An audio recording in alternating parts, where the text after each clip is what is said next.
So today's video is for my buddy Steve, who just wrote me. He's been doing whole food plant-based for 4 days, which is awesome. I know Steve's done a lot of stuff over the years, a lot of low carb, a lot of paleo.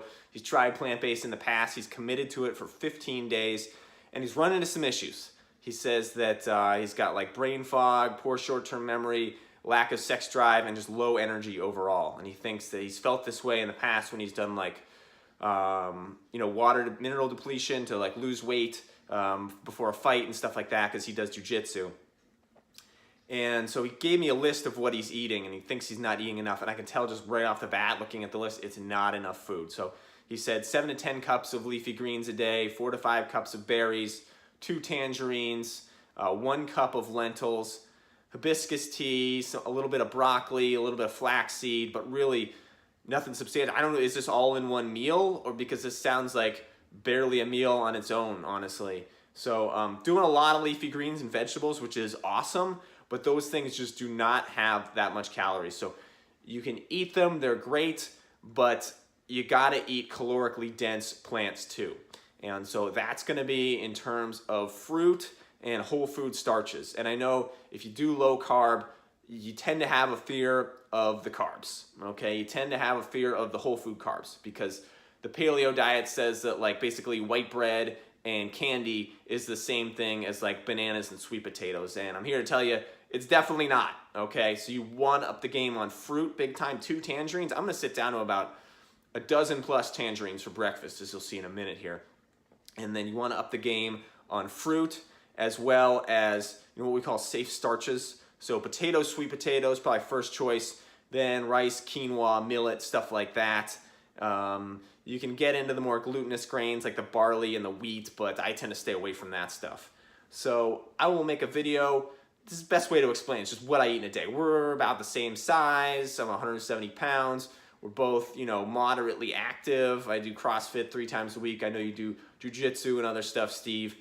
So this should give you a good sense of what you need to eat in a day to get the calories in. Because if you're having brain fog, low sex drive, that's like immediate sign, especially in like the first few days, that's immediate sign that you're not getting enough calories. And just by the list of foods you gave me, definitely not. So I'm gonna show you what I do. You can model this, you don't have to follow it exactly, but just to give you an idea. So I hope you enjoy this video, and I hope everybody else watching gets a lot out of it. So this is my breakfast today, okay? You did 2 tangerines, not gonna be enough. We probably got 18 of them here. So I'll just wrap with you while I peel these guys. But high water fruit is awesome for breakfast because when you wake up first thing in the morning, you're usually dehydrated. So I usually start with like a liter of water, and then I pick whatever high water fruit is in season. It's January, citrus is in season.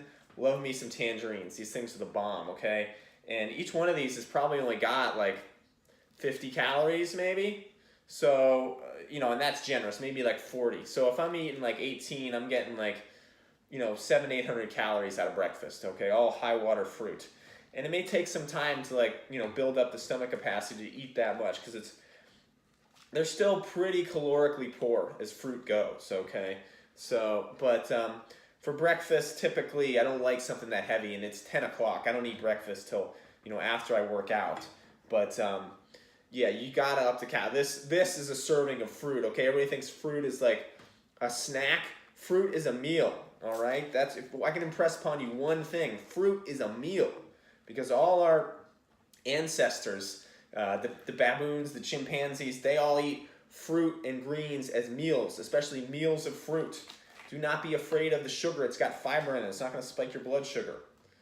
So, first meal of the day, high water fruit and lots of it, as much as you can stuff in your face, okay? Do not be trying to calorically restrict on a whole food plant-based diet.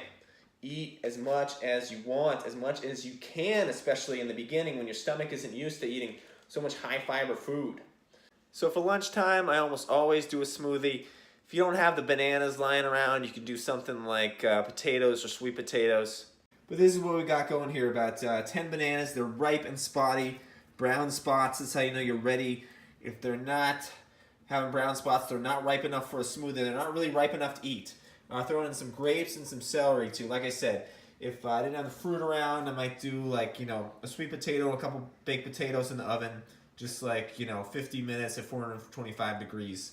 But anyway, this is what we're going to be working with. All right. Peeled the bananas. Got about 10 bananas. Bunch of grapes here. I chopped up the celery. Even though it's going in the blender, just trying to be kind to the blender. Not give it too much work. Sometimes if you don't chop it up, celery is just one of those things. It's so fibrous, it just doesn't blend well. So, grapes. They have a bit of a mess, but that's the fun part. So we'll blend this to start. The Vitamix is a beast. Get yours. Celery gives it a nice salty flavor. Get some extra greens in there. So, here we got our smoothie. This is a full Vitamix full. 64 ounces. Steve, if you want to do this serious, you gotta put down the food. Ain't no cups of berries. This is probably, 10 bananas is 1,000 calories. Plus we got some grapes and some celery on top of this.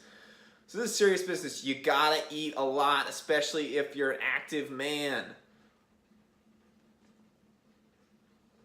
And seriously, so good blended. When you get those bananas like that, ripe and spotty like that, they're just so sweet and mushy and just make the best, sweetest smoothies. Don't be afraid of sugar when it's in whole food form.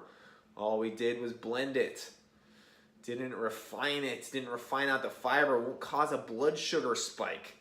This is the legit stuff right here. But like I said, if you don't have the bananas in stock to really be handling this right now, ripe bananas, do potatoes, do sweet potatoes for lunch. That's really a good way to get some super calorically dense, high quality whole food carbohydrates in you for more energy. So for dinner, gonna make some potato wedges. These are just baked potatoes, but in a different way. I like them. They kind of are like French fries, but without the oil, which is essentially empty calories, 4,000 calories a pound, with no nutrition in it. So we're just gonna bake organic russet potatoes in this fashion, and just put them on the tray in the oven for, I like to do 53 minutes at 425 degrees Fahrenheit. I don't know what that is in Celsius.